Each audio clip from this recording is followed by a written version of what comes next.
Welcome to the Really Useful Podcast, the podcast for technophobes. That's right, isn't it? Is that what we call ourselves? It's been a few weeks. We've had some time off. We didn't get cancelled or anything like that. We just factored in a break. Yeah, you know, a little rest. To keep things fresh. So that's basically what's been happening. I'm Christian Colley. With me is Ben Stegner. You've just heard that. Hello. How's it going? Oh, it's going great. It's been a while, so I'm glad to be back for another episode and catch up on all the exciting happenings that we missed over the past few weeks. Yeah, well, I mean, we have missed a few things. I was going to say if there's anything particular that you wanted to talk about that has maybe just come up lately. I've noticed this evening, I've had an email from Flipboard, and they tell me that they've had a security breach. You know what? I saw a headline about that a couple of days ago. I didn't look into it, but I want to say Flipboard was built into Samsung Android phones for a while. Like, I don't know if it was built in, but it was like heavily featured. So I bet that'll affect a lot of people. Yeah, I don't think I've ever used it myself. I think it was in my S2 tab. So hopefully that's yeah.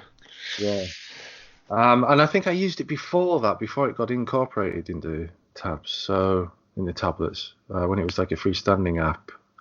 It has been around for a while, yeah. So anyway, we're going to move on. We have a packed show for you this week. We are the tech podcast for technophobes, which is what I was grasping for earlier. And in this week's show, we're going to be looking at a handful of recent news topics, and we're going to be looking at some more general Windows, and there's a bit of a gaming feel to this week's useful podcast. Before we get to that, we're going to be talking about some developments with Minecraft.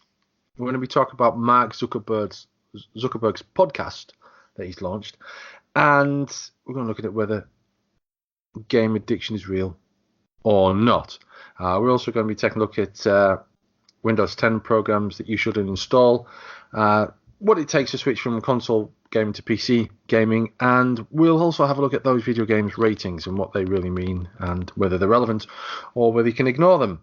I don't think you should ignore them, but we'll find out in a short while. For a reason. Exactly, they are there for a reason. So, developments in the world of Minecraft. Minecraft itself is 10 years old. That's hard to believe. Isn't it just? Yeah. I was just the other day, I was in the shop, and my son wanted some Minecraft Lego with his pocket money, but he only had £6 pocket money, and Minecraft Lego was £12. So I always think that, like, once you start seeing a game, like, they're selling shirts and merchandise of it in like regular department stores, that's how you know a game has really hit it big time. Totally. Yeah, absolutely. I mean, my little boy's got there's a Minecraft book just over there on the sofa that he's been reading lately. That he's had for a while. He's been playing Minecraft itself longer than he's had the book, but I had a feeling being adept at Lego and some basic Lego games when he was younger, that he would grow to like Minecraft, and now he's reading at the right level for this Minecraft manual that he's got. So he's been flicking through that for the past few days and finding out a load of new tricks and building tips and everything. So, you know, I mean, he's 8 in later this month, and he's absolutely obsessed by Lego and Minecraft and Star Wars. So yeah, it all kind of fits together. Yeah, there's Lego Star Wars. So the Minecraft Classic has been announced. It's been free to play for a long time, but now you can play it in your browser. It is a very low-fi version of Minecraft, and I mean, you can play Minecraft on pretty much any device now, from Android phones to consoles to older consoles. So you can even play it on the Raspberry Pi, because it's packaged in the Raspberry Pi. It's everywhere, literally, and now it's in your browser. There is no escaping Minecraft. And it's kind of like a nostalgia trip too, because if you don't know, Minecraft has evolved quite a bit since it was initially released. It's kind of, it's been ported to all the consoles, and it's had all kinds of new features and extra content and new materials and stuff. So this is the classic version if you ever wanted to experience what it was like when it was a new indie game that was relatively unknown. It seems like they're trying to just keep, like they even said they leave all the bugs in this version. So it's the good old Minecraft that you might miss. Absolutely, and also, I mean, I did say Minecraft is now everywhere because there's more Minecraft news, isn't there? Because coming soon is Minecraft Earth. This could be big.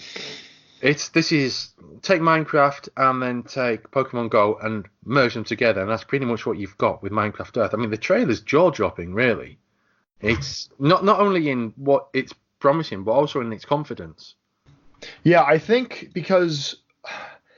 now that we're a couple years out from Pokemon Go, I think that when that came out, a lot of people were like, "Oh, you're going to be able to, walk around and catch Pokemon." And I think it was kind of underwhelming when it first came out. I mean, I think people were so excited that you were finally going to be able to be a Pokemon trainer that kind of Yeah. ironed out the bumps. But I think a couple years later, to have this is pretty neat. I think it'll go well with Minecraft, and like we said, I mean everyone loves Minecraft. Like kids are super into it, so I think this could be the next Pokemon Go like phenomenon. Yeah. So Minecraft Earth basically places elements of Minecraft in the real world around you. You can check on with phones and tablets outdoors using augmented reality. And I mean, you've got to check out the trailer because the trailer is really, really good. And you've got the Minecraft on one hand, you've got the augmented reality on the other hand, and then just think about this: in the background, you've got Microsoft's pretty much unparalleled ability at data warehousing. Right, right. And the whole database is going to be driving all of this. This could be the biggest game out there. That is true. Within months. I didn't think about the fact that like having Microsoft behind it compared to like Pokemon Go that just has like a game development company. I didn't think about that. Yeah, I mean, it could. I mean, it might not happen, but the potential is there for this to be the biggest game ever. Even, if something, Minecraft's popular as it is, as I mentioned, Lego games, boxes on virtually every platform, going Minecraft Earth on pretty much any phone or. Well, it won't be any phone or tablet. Well, it'll be the most recent versions of iPhone and Android. But Sure. This could be huge. This could be huge. And being able to play Minecraft in real life wherever you go is Totally. quite the draw. Yeah. Yeah. And then I mean, there's the inevitable console VR version, isn't there? Yeah, I would think, but how would that really work? Because it wouldn't use the real world. Oh, I mean, just plain old Minecraft in VR, you mean? Yeah. Oh, okay. Yeah, I think you meant the augmented version of VR. Yeah, I think that would be a natural progression. Although I like that idea now as well. Actually, it's it's a Minecraft feature. Forget everything else. It's Minecraft. Do you know I mean I've no idea how much this game's going to cost. But if it's on mobile, it's probably going to be either affordable or free with advertising or whatever. Sure. But I have for a long time, and I did warn you at the beginning, dear listener, that there might be a bit of video game talk in this edition of the Really Useful Podcast because video games is huge, and they're not for everyone, but there's all types of different games on different platforms. I've been playing Red Dead Redemption since December, I think, and I'm only 60% through it. Through the story or through like everything? Red Dead Redemption 2, beg your pardon, through the story, and okay. I've done my fair bit of hunting and exploring and things and failing in many ways. I've only found one set of dinosaur bones, but Red Dead Redemption 2 was a present. It set my wife back 50 quid. And there's obviously an argument against spending that amount of money on a game when, it's probably sort of a night at the cinema with a bit of food thrown in. But at the same time, it's lasted me 7 months so far.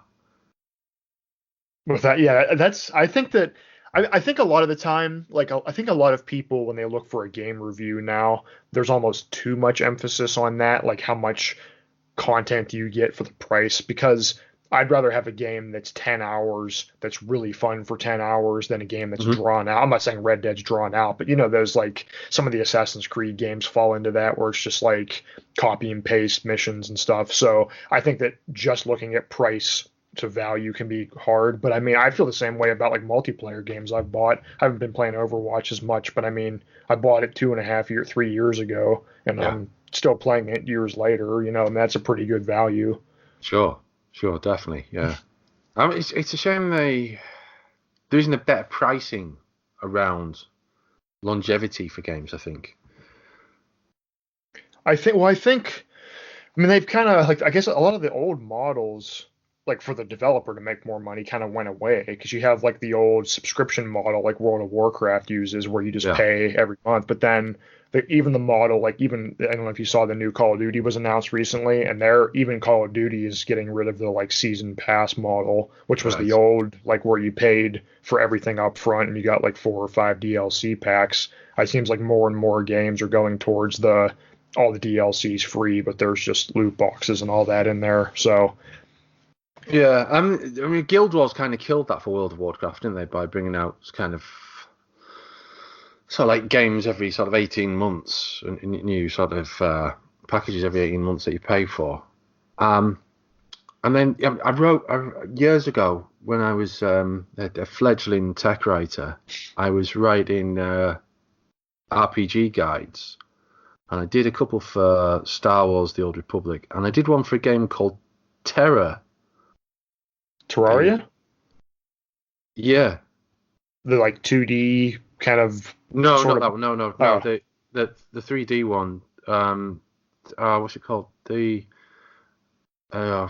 can't remember what the acronym stands for now. It was a Japanese game Korean. It was out in the Far East a long time before it came out, about 18 months or a year before it came out in the West. okay. TERA.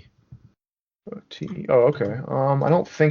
I definitely haven't played it, but I may have heard of it. Okay. Yeah, it But looks this was, very yeah, that was free as well. okay. I think it went free very early on, and it's still going now. And Yeah, I it's see a lot very of fun. packs. Yeah, it's very fantastical. But I mean, it's a good gaming experience. Bit of grinding, but you get that with the MMORPGs. So yeah, longevity. It's a difficult thing with video games. But look, let's move away from video games for a short time. Everything we talk about, as ever, Mr. or Miss Listener, we will provide for you in the show notes. So you Sure. can just click in, visit. The majority of the links will take you to makeuseof.com because we're hosted at MakeUseOf.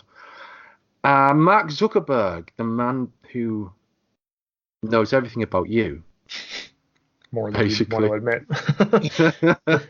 Has launched a podcast called Tech and Society, which features Zuckerberg exploring the effects technology is having on society, or a cynic might say, Zuckerberg excitedly exploring the effects his technology is having on us.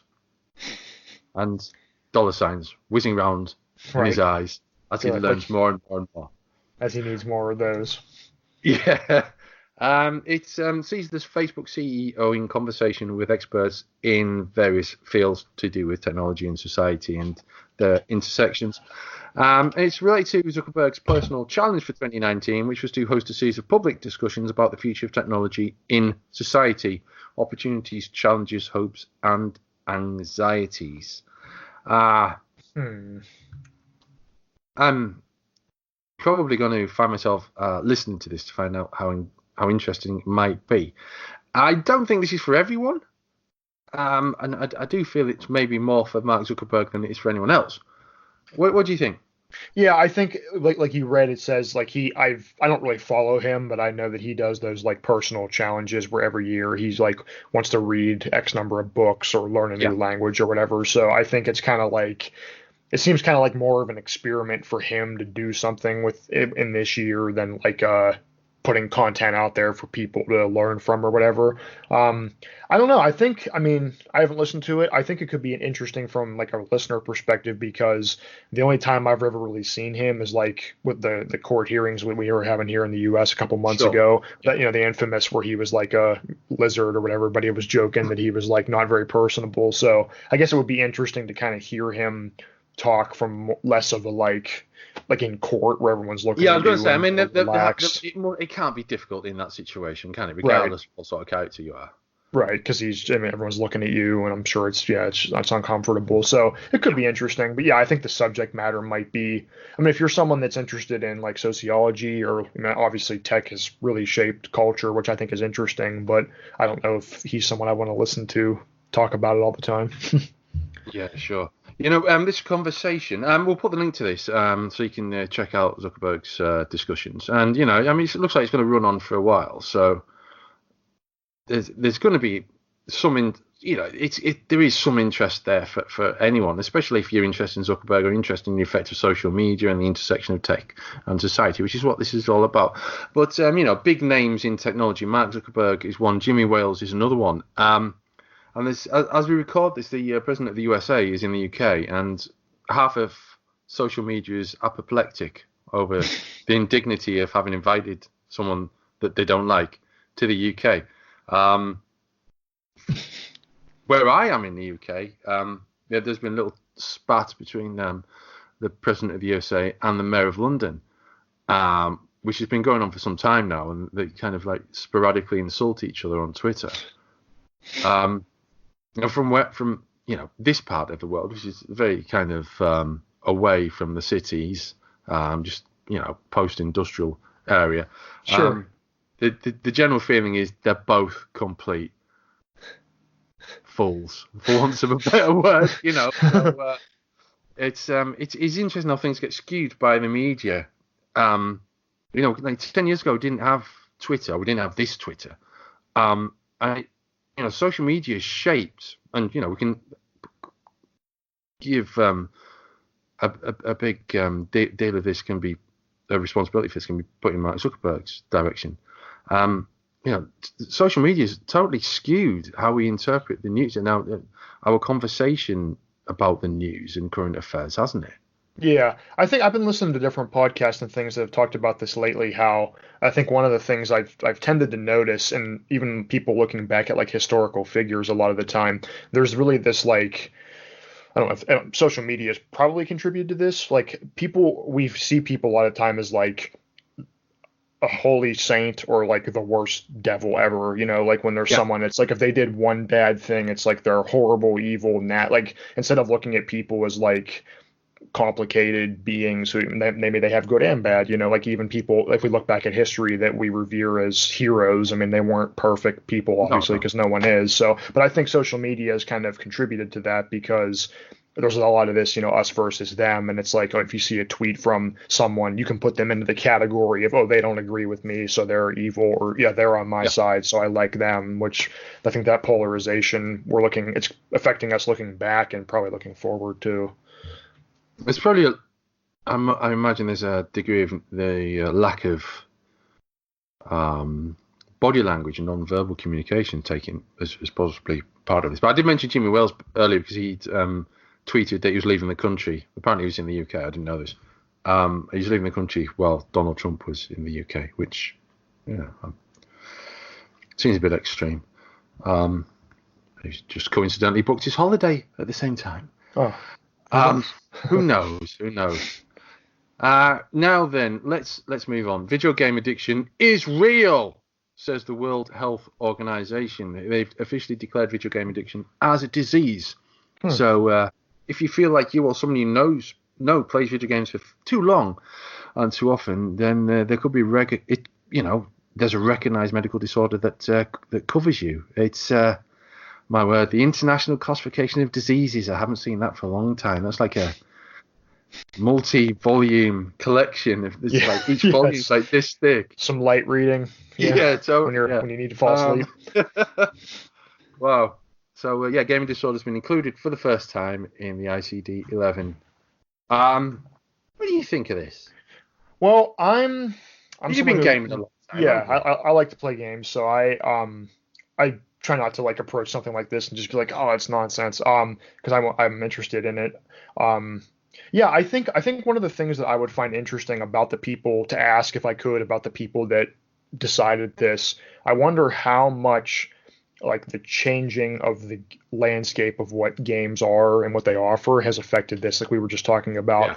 I think we've talked about this on past episodes too. Like in the past, when games were shorter or really, really difficult because they were short, back in the NES days, it was probably harder to get addicted to games because, you tried 10 times, you couldn't beat the level, so you just gave up. Whereas now, multiplayer online never ends. There's like huge games you can play for 100 hours and not even see everything in. So I'm curious. I mean, I would think that would affect it, but I'm wondering how they like drew the line. Like it's finally time to define this. I guess my worry, I mean, it says there's like specific language here you give priority to gaming to the extent that Yeah. it takes precedence over other life interests. I mean, I've never had an issue with that.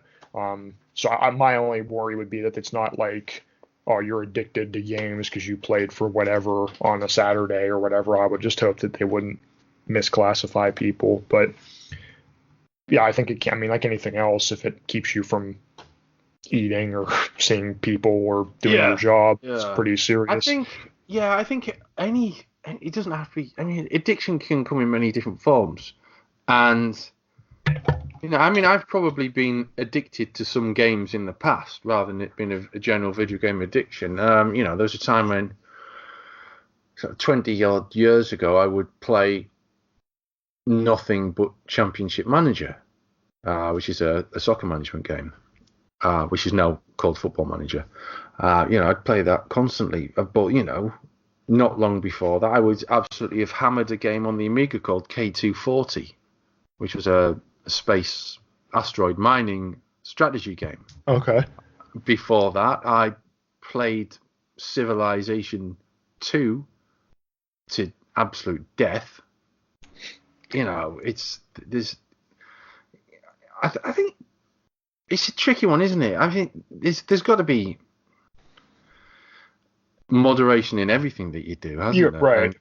And, if you speaking as someone who's had periods of life where I'm not really wanting to engage with the outside world, I'm not sure if it's video games are addicting. I think maybe they give an excuse in many cases to avoiding contact.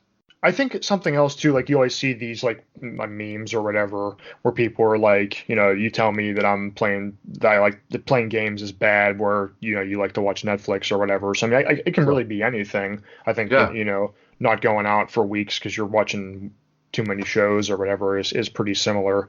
But yeah, I think it's probably easier to use playing a game as an excuse to not do whatever social activity than some other stuff maybe. Yeah, I agree. And I agree. I wrote a post a couple months ago about ways that games are addicting.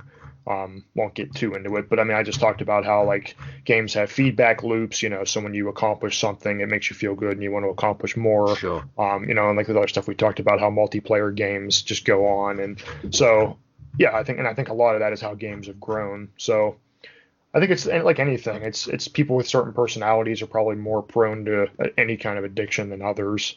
Some people never have a problem with it. Yeah, I'd agree with that. A few years ago, I was a very passionate Doctor Who fan, whereas these days, there's only so many hours in the day. So now I'm kind of a very passionate fan of my children, I suppose. That's right. Supplanted that one. So we'll move on. We're going to give you some useful tips now on Windows 10. Ben, you're the brains behind this one. I did. I put an update into this one recently. So yeah. So I won't go through them all, of course, because that's too long. But basically, there are some programs, Windows programs. Some of them are pre-installed. Other ones are just popular apps that you might have installed just because you figured that you need them or because a friend told you about it or whatever. But you really don't need them. Some are just unnecessary and some are more dangerous or outdated. I'll hit a couple of the highlights here. One of them is Apple's QuickTime.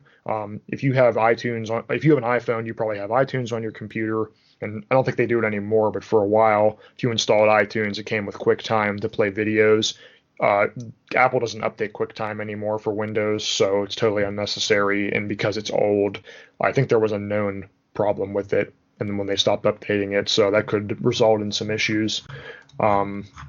What are some of the other big ones here? A lot of them are plugins, browser plugins that you don't need anymore. We've talked about Java in the past. You used to need Java and Shockwave Player and even Flash because every website you visited had content that used them, but now Chrome hasn't supported Java for years. So if you have it, that you're really going to be hard pressed to find anything that needs it. So you can get rid of those too. Microsoft Silverlight's another one. So I think there's a lot of programs that like people just get used to installing that you are really not necessary Yeah, anymore. there's And then a few that have kind of lost their reputation, aren't there? that's right. As you CCleaner is mentioned, one of like those. uTorrent and CCleaner, yeah. Right. uTorrent used to be like a slim way to download torrents, and now it's just filled with ads and garbage that Yeah. there's just so many better alternatives. I was amazed to see Shockwave in there. I'd forgotten about Shockwave. I think just when I was updating this, they announced that it was discontinued, or Right. that was the date that it was discontinued because you could still download it up until like last month. I mean, I think Shockwave. I mean, that's I don't think any site used that in the past 5 or 10 years. Oh. No, that's one of those blasts from the past. It's like seeing the words and that's Netscape Navigator in I front of remember you. I think in ninth grade, we had, in part of computer class, we learned Adobe Fireworks, which was like a super, Is that the animation thing? yeah, like a super I don't want to say watered down, but it kind of like Flash, but more simplified, I guess. I don't think that's Right. around anymore either. Okay. So weird. I So remember when it was called Macromedia Shockwave Flare. great list there from Ben. Again, the details of that will be in the show notes. Now then, we have been quite clear that there's a bit of video game talk in this episode of the Really Useful Podcast, and I was quite interested to see this one again. It's by Ben of switching from console gaming to PC gaming. Okay, so go on, break it down for me then. Oh, okay. So, so I wrote this guide is basically if you're someone who mainly plays on consoles, and you're thinking about playing on PC instead, kind of the things that you might need to know or keep in mind. There's a lot of them here, so again, check the notes if you want to read the full article. But pretty much playing on PC boils down to the fact that you have more control, you have more options. Instead of just the controller that your system comes with, you can use keyboard and mouse. You can connect a controller, whatever the game that you're playing best fits with. You can even connect like an arcade stick. You get to build your own computer. So if you want to build a super powerful computer that runs everything in max settings, you can. If you want to build a cheap computer that just plays a couple of games that you like, the basics, that's totally fine too. You get to pick what kind of graphics you want. So most console games, you're pretty much set at what the console can do. PC, you can tweak and change the lighting and shader effects and all that kind of thing. It's all about choice. Like I said, you have more places to find games. You'll find way more sales on different sites and bundles, like the Humble Bundle. That sometimes Humble Bundle they offer sales for console games, but they've got a offer on this week for World War II games. With it being the anniversary of D-Day. Oh yeah, okay. They've just announced that. What's the best thing in your mind about PC gaming? What do you think's the best thing about PC gaming? I prefer myself. I wrote this kind of like informational. I've always been a console person just because of simplicity. But I mean, I think there's definitely a lot of benefits. I think one of the biggest ones, because I've noticed this, is like the backwards compatibility aspect, where like if you buy a game. Let's say you buy whatever, Fallout 3, and you have it on Xbox 360, and then you want to play Fallout 3 in a couple years, like down the road. If your Xbox 360 isn't connected to your TV, you have to get it out and do all that because it's not on new systems. Whereas on PC, in most cases, if you own a game, it'll just work on new hardware. I mean, sometimes you have to install a fix or whatever, but you don't have to like your computer is just all your games are there, and for the most part, they work. You don't have to like get out old consoles to play old games. I think that's a big benefit. And if you're interested, like mods and things like that, that's so much better on PC. Of course, games that really lend themselves well to like user mods, that's pretty much non-existent on console in most cases. Yeah, I'd agree with that. I think my favorite though is probably streaming. That's true. A lot easier. I think, I mean, Kerry, we've got the Xbox there for a reason of there being something weird with Xbox Live a few months ago. We detached the TV from the back of the Xbox, so the TV box doesn't go through the Xbox anymore. But regardless, I mean, the great thing about that is that now Kerry can watch the TV, and I can sit here with my headphones on, streaming Red Dead Redemption 2 or whatever game I want to play to my laptop right here. We're in the same room gaming, and it's cool. And then you've got the other side of the streaming. You've got You got Steam streaming as well. Right. Streaming to any device around the house. So I think PC gaming is just edging it there for me. I think, but yeah, like you say, the libraries are just completely different kettle of It fish, is, isn't it? yeah. Yeah, And of course, most of what I wrote when I talked about switching from a console, that mostly applies to PlayStation and Xbox because Nintendo's a whole different. sure. Yeah, because you're not. I mean, the Switch obviously doesn't compete with the other two systems on power. And while a good number of like both indie and AAA games on the consoles are on PC, Nintendo games are only on the Switch or the Yeah, 3DS or whatever. So that's kind of yeah. different. But yeah, I think there's huge benefits to both. I prefer playing on a console most of the time, but there's great things about PC for sure. Okay. Video game ratings then. They've Continuing on with the gaming. yep. They've been around for a while. Game ratings, and they aim to do the same thing as cinematic ratings. So you wouldn't take your kids to see an R-rated movie in the US, would you?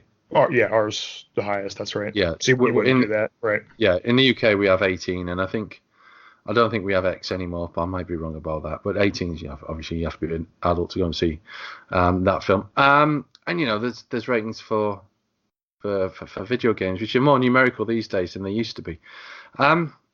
Here in the UK we have PEGI, which is Pan-European Game Information. In the USA you have ESRB, Entertainment Software Rating Board, which also covers Canada and Mexico. There's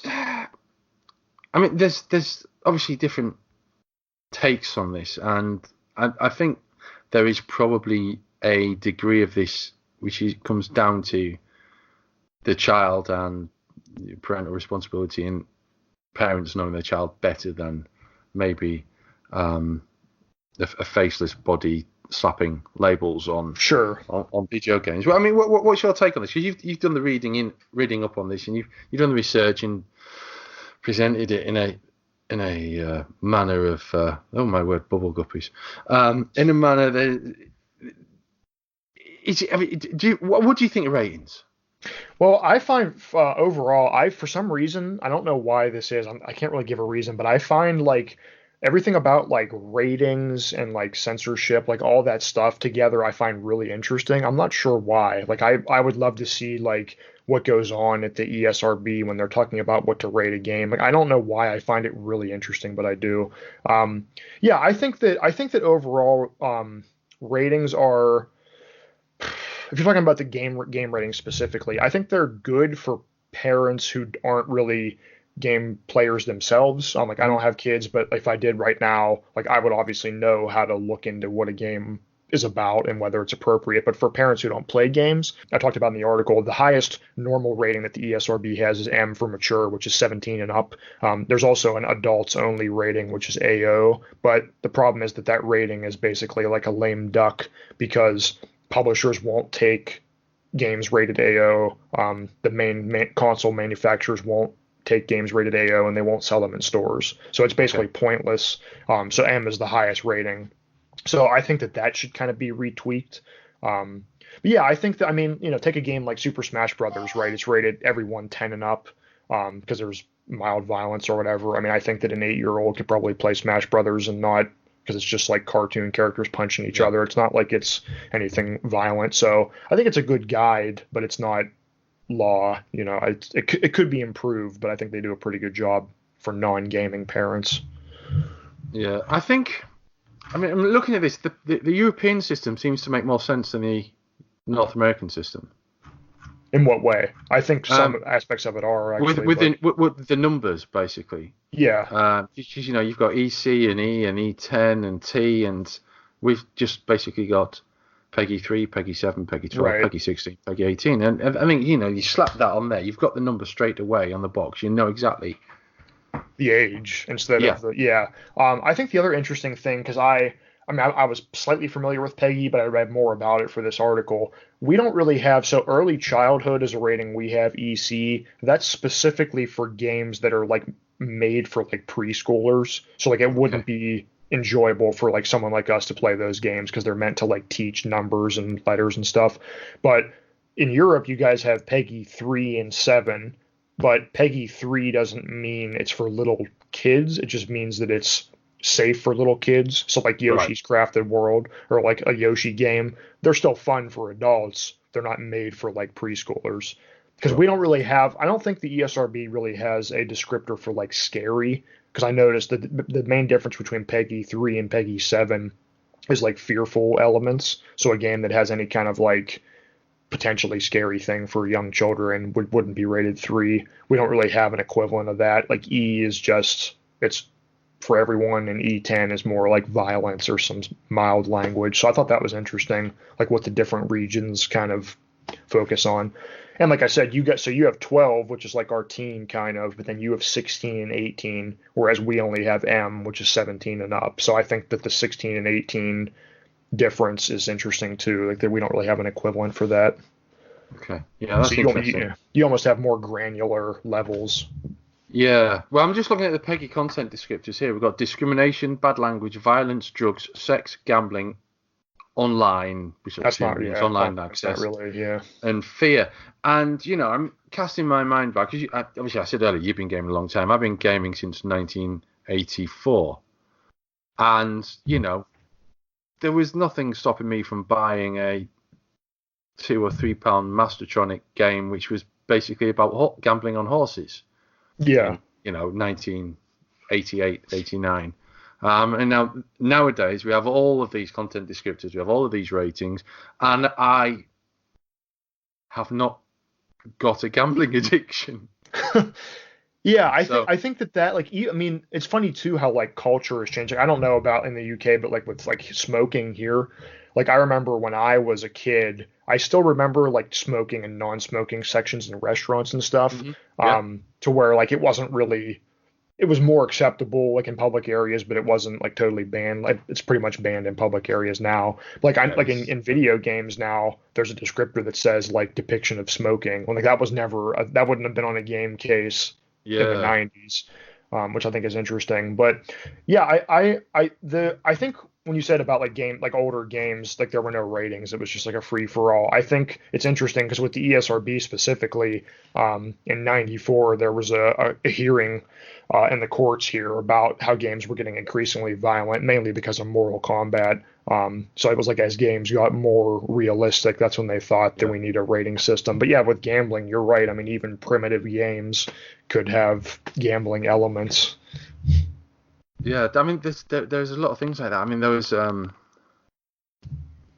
a guy called Leisure Suit Larry, wasn't there, Yeah. a while ago? It was a risque collection of games. There was violent games going around. There was Operation Wolf, which that was quite a violent game for its time. I think with Mortal Kombat was the first one to use motion capture, wasn't it? I don't know if it was a first game ever, but that wouldn't surprise me. It was notable for that. Yeah, certainly, yeah, it was notable for Right. that. So I think that's And probably what pushed that along a bit. yeah, and I think the other interesting thing about that too, about the system in the past, when Sega and Nintendo were the two big players, because before there was an age rating, there wasn't this idea that like some games were more appropriate for older people and younger. Because Sega had their own rating system, but Nintendo had just like a blanket level of like family friendly. So it was like if your game is on our system, it needs to meet this criteria. So there wasn't like levels of explicit content or whatever, which is why famously Mortal Kombat on Genesis had the full violence, and on Super Nintendo it was toned down heavily. So Yeah, I think as a European, um, and more influenced by the Peggy side of things, sure, I would sure. like more control over these ratings, in terms of online games and Facebook games and those kind of things. Specifically, things that say this is full of adverts or it's just another bloody Duel game. Just Yeah, as simple as Duel. yeah, right. Something I think Peggy and the ESRB have both started labeling in-game purchases, so it Yeah, tells you when there's but that doesn't really. I mean, when I see in-game purchases, I just assume that it's full of nonsense. But I mean, that could be just a few pieces of legitimate DLC or whatever. But I agree. Yeah, they both say that the rating systems that they don't tell you the age level of someone who should play them, like the skill level. It's just Yeah, like yeah, it's yeah. just the content level. So Yeah, yeah, yeah. A little bit facetious there, but dual games they do get my goat. Um, it's so easy to make them. It's just well, exactly. it's Yeah, no wonder yeah, you see them all over the place. yeah. I mean, there are some good dual games. There's a Doctor Who dual game Oh, called Doctor Who Legacy, which is more of a strategic attitude aspect of it. There's the dual portions kind of you enables weaponry to then use against aliens. okay. Vaguely, it's strategic, but it's more of an interesting approach to dual games than most that you come across. But I think it's good to end on dual games because I think that's probably what most technophobes will be familiar with Sure. on their phones or on social networks. Dual games. So yeah, it's the Really Useful Podcast. This is our back for our third run. This is the first episode of the third season, and I'm Christian Colley. That's Ben Stegner, who you've been listening to there. And big thanks to the guys at Make Use Of for hosting the Really Useful Podcast, the tech podcast for technophobes. Get in touch with us with any questions you might have about doing something or about anything that we've spoken about. You can leave us comments on Facebook or on Twitter or below this podcast on makeuseof.com. And if you could leave us a rating on iTunes, that would be awesome as well. That'd be really helpful. Thanks very much. We'll be back next week, continuing this run of episodes, and look out for some more special episodes where we speak about a particular topic. Until next time, it's goodbye from us.